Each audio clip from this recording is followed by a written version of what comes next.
My name is Dr. Christina Wright Fields. I'm an assistant professor of education, and I have the responsibility of sharing the citation for our honorary degree today. As a best-selling author and cartoonist, Jeff Kinney has captivated generations of children and teenagers with his acclaimed Diary of a Wimpy Kid series, a realistic fiction comedy first published in 2007.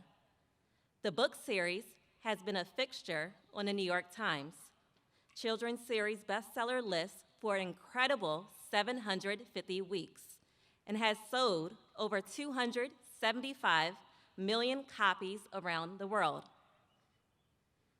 It has also been featured on bestseller lists in USA Today, The Wall Street Journal, and Publishers Weekly. Since its initial publication, the series has won numerous regional and national awards, including 2 Children's Choice Book Awards, 6 Nickelodeon Kids' Choice Awards for favorite books, and was also adapted into feature films. The books are currently available in 84 editions and in 69 languages. In 2009, Jeff was named one of Time magazine's most influential people in the world, with the magazine lauding his ability to vividly describe the life and problems of an average middle schooler with pictures and language that capture their sense of humor and perspective.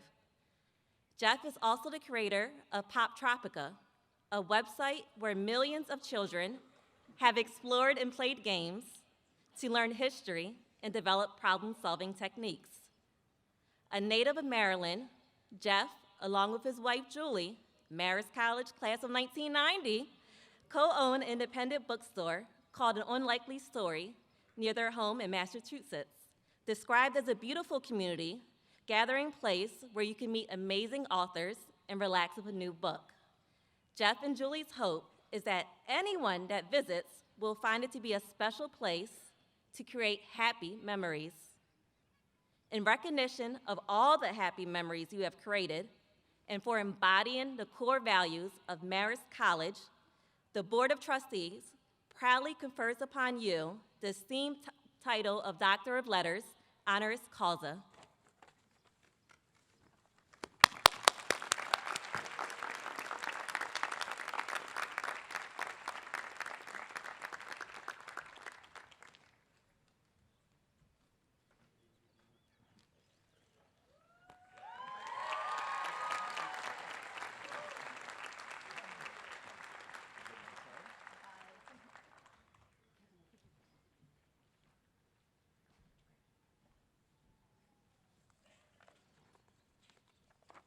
By the powers vested in me by the Regents of the State of New York and the Board of Trustees of Marist College, I hereby bestow upon you the degree Doctor of Letters, honoris causa, with all the rights and privileges pertaining thereto.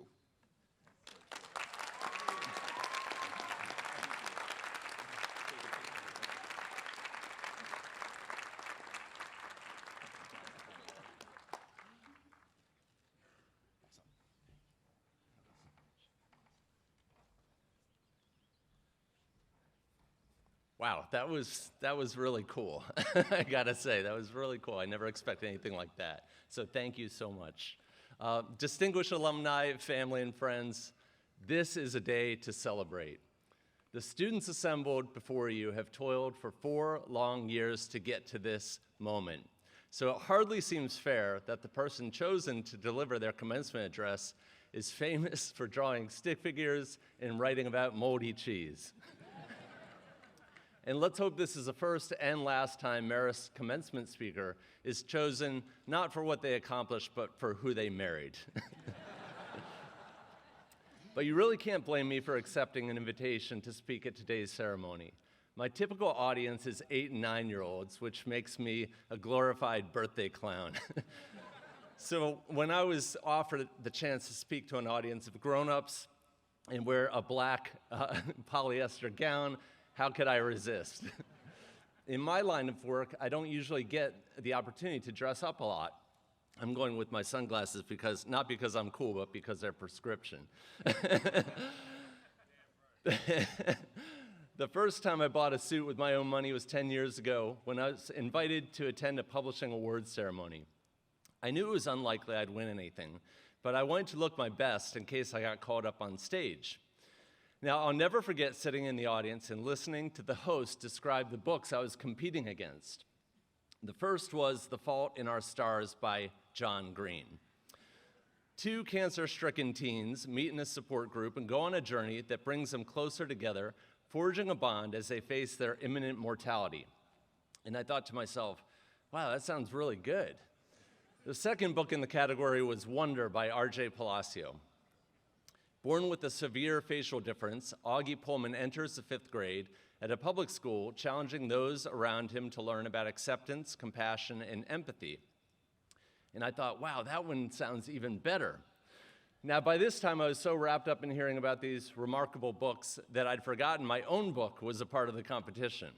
So imagine my horror when I heard the words, "In Diary of a Wimpy Kid 7, Greg tries to get a date to the big dance." President Wyman, when you choose next year's commencement speaker, I'd suggest you aim a little higher. Seriously, though, I'm so honored to receive this Doctor of Letters. Now, if I can just score a doctorate of colors and shapes, my preschool self would be so proud. Mostly I appreciate the hood and sash because without it, I was giving off like Lord Voldemort vibes up here, so thank you. The truth is, I never aspired to be a children's author. In the 8 years I worked on my first Diary of a Wimpy Kid book, I was trying to write something in the vein of The Wonder Years or A Christmas Story, a nostalgic look back on childhood. So when a publisher reviewed my work and told me I'd written a children's series, I was a little shocked. I remember the comedian Stephen Wright's quote, "I wrote a children's book, just not on purpose." To be honest, I felt conflicted about my book being published for kids. If you read any of my books, you know that my main character, Greg Heffley, isn't exactly the hero type. He's a bundle of contradictions and imperfections, just like I was as a kid. But by not knowing I was writing for children, I think I stumbled onto the secret sauce. Normally, when an adult writes for kids, they start with a lesson they want to impart. I wasn't burdened with that. I wrote humor for humor's sake, and I tried to be honest about childhood as I remembered it. And it turns out that kids like it when you level with them. Which brings us to the present moment. I have to confess that when I sat down to write this speech, I started off by thinking, what kind of lesson do I want to impart to the class of 23? Which is why I stared at a blinking cursor and a blank screen for 3 solid days. And fueling my body with energy drinks, chocolate Teddy Grahams, and Buffalo Wild Wings didn't seem to help break the logjam. I was only able to start writing when I decided to take a different tact. So I'm going to tell the truth and hope it leads somewhere good. I'll confess that when President Wyman read my intro, I felt a swell of pride. I like that bio. The guy he described sounds like a person who's really got it together, but it doesn't paint the full picture of who I really am. After graduating 3rd in my class in high school, I came crashing down to earth in college. My attention deficit disorder symptoms caught up with me and forced me to drop out of my major in my senior year, which made me graduate a semester late. And I'd tell you my final GPA if I wasn't worried my mom would find out and get mad. Post-college, I got a series of jobs I wasn't qualified for and weren't a good fit for me. I tried and failed for years to become a syndicated newspaper cartoonist, but never got more than a form letter back in response. I married too young and was quickly divorced. After that, I started to hit my stride. I met a wonderful Marist grad and tied the knot, and this time it stuck. I created a website called Pop Tropica. I became a father of 2 boys. I finally got my books published, and I even made a few movies. And don't start in on me with the not my Roderick stuff because this is not the right time or place. But despite some success, I've never overcome the challenges I had as a college student. To this day, I struggle with executive functioning and attention issues. To illustrate the point, it took me 11 days to write the first sentence of my last book, and it wasn't even that good. I'm not always the father I want to be. I regularly go through periods of anxiety and self-doubt. At 52 years old, I can report that I'm still a bundle of contradictions and imperfections. I'm a work in progress. On our first date, my wife told me, life is messy, and she was right. My life hasn't followed the script I'd written for myself, and neither has hers. But we're grateful for where our paths have taken us because life is better than the plans we drew up for ourselves. Of course, nobody knows how to handle a plot twist better than the class of 2023. Something tells me that when you rounded the corner on your freshman year, you didn't have a global pandemic on your spring semester bingo card. But as scary as those early days were for all of us, the truth is, your families felt lucky to have you home. They knew they were getting bonus time with you. You watched Tiger King together. You wore your pajamas for days at a time. You ate all their snacks. You turned off your cameras during your early morning Zoom classes, and you thought your teachers didn't know you'd gone back to sleep. They knew. At the same time, your families and teachers were hurting for you. They knew that the pandemic was robbing you of what should have been the best time in your life. They knew that when you look back on your college years, there would always be a hole right in the middle. So here's what we want for you. We want you to be greedy. We want you to fill that hole with new experiences. We want you to travel. We want you to meet interesting people and build a community around you. We want you to chase after joy with reckless abandon. Despite the setbacks you've experienced during your time at Marist, it's important to recognize the position of privilege you've arrived at in this moment. You're about to receive a college degree from a prestigious institution. There's a whole world of possibilities open to you. And if you're lucky enough to find yourself with a seat at the table, please remember to make space for people who might not have had the same kinds of opportunities as you, even if that means giving up your own spot from time to time. Today is very special for me because I have the opportunity to address a group of students who grew up reading my books. When I was a kid, the most popular author was Judy Blume, whose books were everywhere. I loved Freckle Juice, I devoured Tales of a Fourth Grade Nothing, and Super Fudge. But to be fair, Are You There, God? It's Me, Margaret went right over my head. All I know for sure is that it has something to do with punctuation. There was just something about those books, though. But I didn't have the vocabulary for what made her book so special to me, and just recently. When I read Judy Blume's books, my own experiences were being reflected back to me. I felt seen, and I've since come to understand that not everyone shares in that privilege. You're graduating at a time when book bans are proliferating across the country. It's happening because people are frightened that the world is changing too quickly for them. It's based on a fear of people who live differently. And banning books has a devastating effect of erasing the very people who need the validation of seeing their own lives reflected back to them.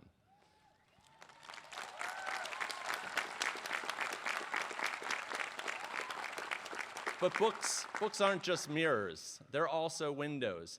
The magic of a book is that it lets us step into the head of the main character and to see things from a different point of view. Books are an essential tool for helping us to develop empathy.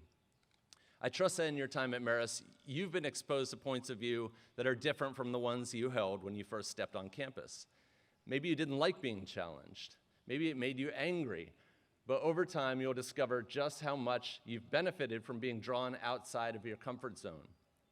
The growth you've experienced here will serve you for the rest of your lives. It's no secret that our country is more polarized now than it was when you first started off here at Marist.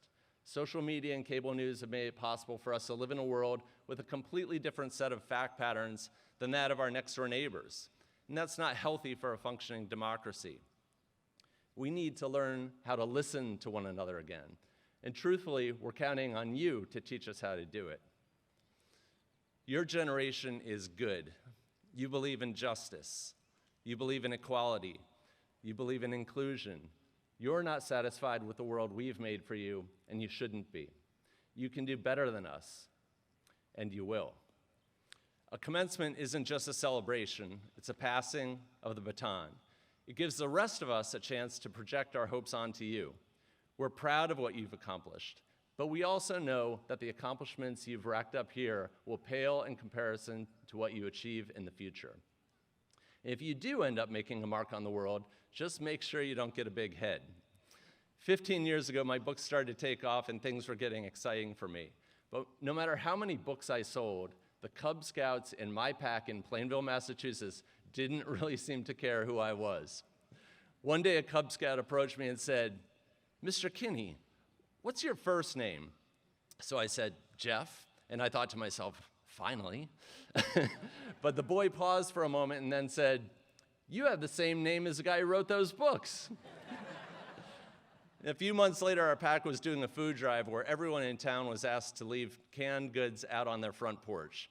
It was the Cub Scout pack's job to collect them and bring them to the local food pantry. At the end of a long day, an older scout spotted me in the parking lot and approached me. Eyes wide, he said, "You're Jeff Kinney." "Yes," I said, "yes, I am." I patted my shirt pocket looking for a pen to sign an autograph. But then I found out why the kid had sought me out. "You didn't leave your canned food out on your front porch." So when you live in a town called Plainville, people will make sure to keep you humble. Like my character, Greg Heffley, I'm not yet a fully developed person.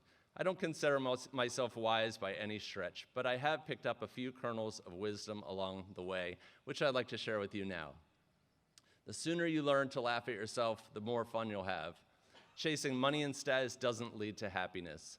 Try to find a job that makes you feel a sense of purpose. And if you're not in the right career, it's okay to change your mind. You don't get any points for sticking with a job that makes you unhappy. Find a few good friends and nurture those relationships. And if you're lucky enough to find someone who loves you, treasure them. A graduation is the end of a chapter. As you leave Marist behind, I hope you carry happy memories and lasting friendships with you. If you're like my wife, Julie, some of the friends you've made in the last 4 years will be your closest friends throughout your life. A commencement is also a beginning. Greg Heffley will stay in middle school forever. He lives in a state of arrested development, but the class of 23 is moving on. You're stepping out into the world, and you're going to make it a better place for all of us. So go forth, do great things, and make your families and your college proud. Live a big life, but most importantly, never stop growing. Thank you.